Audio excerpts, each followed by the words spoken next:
So tell me if this sounds familiar. You've been studying a language for months, maybe even years. You've done the flashcards, you've used all the apps, you know thousands of words, but when it's time to actually speak, your brain just freezes. You get stuck. You feel that rising panic, and you end up sounding way less fluent than you actually are. What if I told you the reason you're stuck has almost nothing to do with how much you study, and that the solution isn't found in another textbook, but in the mental training manual of world champion athletes in a book called Mastermind Mental Training for Climbers? Because absolutely everyone talks about what to learn, but nobody talks about how to think. And if you don't fix the thinking, you will be stuck at the intermediate plateau forever, wasting all the hours you've already put in. So in this video, I'm going to reveal the psychological system I learned from elite climbers and applied to language learning to help you break through and become fluent. Alright, so the first and most powerful concept is something called the self-image governor. Think of it like a thermostat for your brain. You have an internal, mostly unconscious idea of who you are as a language learner. Maybe it's, I'm a B1 French speaker who's bad at grammar, or I'm pretty good at reading Spanish but I can't speak it. This self-image controls your performance. It's why, as Jerry Moffatt writes in Mastermind, he was already one of the strongest climbers in the world, but he kept failing in competitions. His physical strength was a 10, but his internal self-image was a 6. His mind would unconsciously sabotage him to keep his performance consistent with his identity.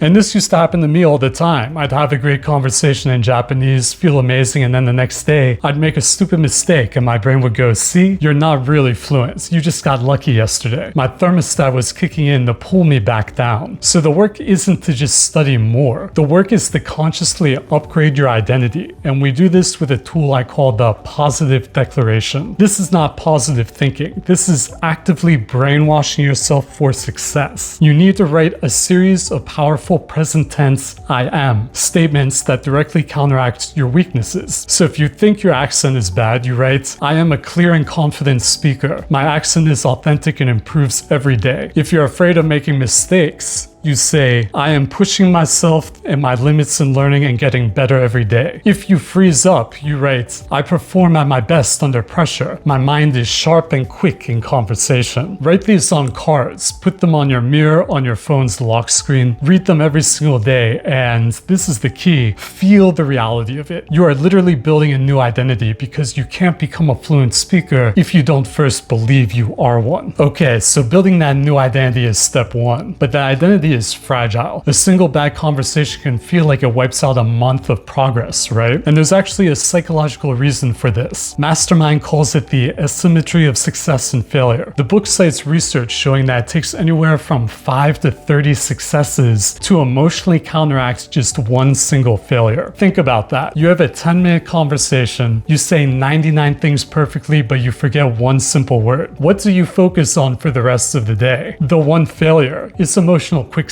So we have to fight this, and we do it by becoming a conscious accountant of our own achievements using what I call the success diary. This is so powerful. Get a notebook or a file on your computer, and after every single study session, every conversation, every time you watch a movie in your target language, you follow one golden rule. You only write down the positives. It doesn't matter how small. You just write, I understood the gist of that podcast. That means my listening is getting better. I used the subjunctive correctly one time today. That's proof I'm mastering complex grammar. I asked for directions and the person understood me. That's a huge win. Don't just state the fact. Tell yourself what it means. Reinforce the success. And here's the other side of it. If you have a bad day, you blame it on anything but yourself. The other person was talking too fast. The cafe was too loud. You were tired. You forget it and move on. But before a big moment, like a trip abroad or a language exchange, you read through your diary. You flood your mind with memories of your own success. You are proactively building an armor of confidence that can't be broken by one forgotten word. You're no longer at the mercy of your feelings, you're the architect of them. So now you have your new identity and you have this bank of confidence to back it up. But when you get to a conversation, your heart is pounding and your brain feels like it's trying to juggle a dozen things at once. What's that word? Wait, is that the right tense? Oh no, how do I pronounce that? What did they just ask me? And then you freeze. This is where the idea of a process goal becomes a complete game changer. The book book explains that our conscious mind can only really focus on one thing at a time. When we try to do everything, we do nothing. A process goal is the art of narrowing your focus down to the one single component that matters most in that moment and trusting your subconscious to handle the rest. Moffatt used this to climb one of the hardest routes in the world. He ignored everything else and focused his entire conscious mind on one single goal, hitting a specific handhold perfectly. We can do the same in language. Instead of trying to be perfect, you give your conscious mind one simple job. For example, your process goal for the next 2 minutes of a conversation might be, I will only focus on nailing the R sound. My only job is to use past tense verbs correctly. I will just focus on speaking at a slow, controlled pace. By giving your conscious brain one simple task, you free up all the unconscious learning you've done. You let your instincts and your practice take over. It's the secret to getting out of your own head and into a state of flow. You stop overanalyzing and you just speak. It's incredibly liberating. Now for the last piece of the puzzle, the big one, the fear. The fear of sounding stupid, the fear of being judged, the anxiety that makes your palms sweat before you even open your mouth. Top performers don't get rid of fear. They get good at using it. The secret, as free solo climber Alex Honnold explains in the book, is to prepare for the feeling of fear in advance. Before he does a dangerous climb, he visualizes not just the moves, but the feeling of being high up on the wall, the feeling of his heart racing, the feeling of fear. He pre-acclimates his nervous system so when the fear arrives for real, it feels familiar and expected, not like a surprise attack. We can apply this directly to language learning. Before you go to a language exchange, sit down for 2 minutes and visualize the entire process. Visualize the scene, walking in, seeing people talking, visualize the action, sitting down, introducing yourself, and most importantly, visualize the emotion. Feel the nervousness in your stomach. Feel your heart start to beat a little faster. Imagine the moments where you forget a word and feel that flash of panic. But then you visualize your reaction. You see yourself take a calm breath, smile, and say, sorry, what's the word for? You see yourself handling the moment with confidence. When you do this, the fear loses its power. It's no longer this scary monster that ambushes you. It's just an old friend you're expecting to show up. You welcome it, you acknowledge it, and then you get on with the task of speaking. You've already rehearsed this. It's just another part of the process. So you see, the path to fluency isn't just about accumulating